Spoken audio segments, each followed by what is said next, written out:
بسم الله الرحمن الرحیم. زه کفایت الله یوسف زی او افسر علی سره یو ځای د مرګرو سره ولاړ یو.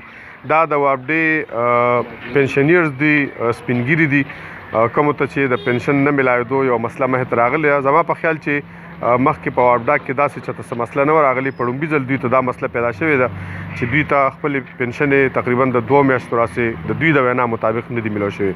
موږ سره د مرګري ولاړ دي، سپینګیری دي، دوی سره خبرې کوو. د دوی یو مشر دی جعفر شاه صاحب نوم دی. جعفر شاه صاحب تاسو موږ ته دا وایي چې تاسو ته دا مسله کله راسې شروع شوې ده او د هغې نه تاسو ته څه تکالیف دي؟ دا مسله چې موږ ته د 13 میاشتو نه شروع شوې ده چې په وخت باندې پنشن نه راکوي، او چې پنشن راشي نو چې د 1000 کسانو پنشني نو 500 ته ملو شو، 500 ته ملو نشي. اوسه پورې داسې کسان شته چې د 13 میاشتو ورته نه ملو، چاته 13 میاشتو نه ملو، او د دې 13 میاشتې خو نن 16 تاریخ ته چاته ملو شوی. نو دې کې ټول غریبانان دي، چا په قرض سودا وروړي، چا ته څه مسله ده، چا د بچو د تعلیم مسایل دي. نو زمونږ حکومت ته دا خواست دی چې مهرباني وکړي، زمونږ په خبره د خبر وکړي او موږ له دا پنشن په وخت باندې راکړي چې دغه څه لیټ کېږي. نو دا پنشن دی موږ له د سبا پورې راکړي، ګنې د سبا د 1200 پورې موږ ته پنشن ملو نشو نو موږ به د 400 په چوک کې بوک هړتال کوو. دا راته وایي جعفر شاه صاحب چې دا کم مرګري دلته راغلي دي یا که دلته نم دي راغلي، نو دا د کم ځای سب ډیویژن سره تعلق لري یا کومو ضلعو سره تعلق لري؟ دا جی زیاتره د دې 400 ضلع سره تعلق لري، ځکه چې دا دفتر ورته نږدې دی. نو چې د کړ نه ریټایر شي نو هغوی د دې دفتر اډرس ورکړي موږ له په دې باندې پنشن، ځکه چې دلته راتلل اسان دي. نو که دوی موږ ته دا مسایل را مخکې کړي نو بیا خو موږ ته ګرانه شو، هغه فایده خو موږ ته نه شو دې خبرې. تاسو وایي که لکه په بله ضلع کې هغه ډیوټي کړی دی او ریټایر شوی دی نو هغه ته پنشن هم دې ضلع ته دې کې جی د محکمې سونه ایریا چې دا یعنی د پیسکو ټوله پښتونخوا ده، د هغې نه علاوه د آیسکو ملازمین دي، د لیسکو دي، د ګیپکو دي، د هر ځای نه چې ریټایر شوي دي. خو دا هغوی یو سهولت ورکړی چې تاسو نږدې دفتر چې کوم یو په کوم باندې پنشن ورکېدی شي نو تاسو هغه دفتر موږ له راکړئ چې هلته پنشن درکړو. نو موږ ورله 400 ډیویژن چونکې نږدې دی نو موږ وایو چې موږ له په دې باندې پنشن راکوئ. جعفر شاه صاحب موږ ته دا واضحه کې چې عوامو ته دې خبرې پته حکومت ته هم پته ولګي چې ستاسو ته خو اکاونټونه جوړ شوي دي ستاسو، نو آیا دا پیسې ستاسو اټومیټیکلی اکاونټ ته نه راځي؟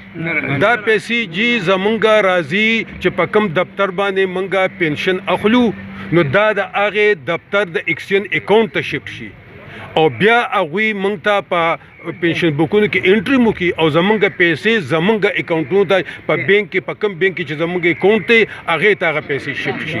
نو بیا موږ په چک باندې خپلې پیسې رالو، چونکې دوی اوسه پورې د مرکز نه موږ پیسې شفټ کړي نه دي، په دې وجه باندې موږ له پنشن نه راکوي. تاسو وایئ چې لکه د دې د ایکسچینج په دې کې څه مسله نشته خو د مرکز نه تاسو ته اوسه پورې لا پیسې نه او چې دا د هیډ آفیس نه اوسه پورې هغوی دا پیسې نه دي رالیږلې.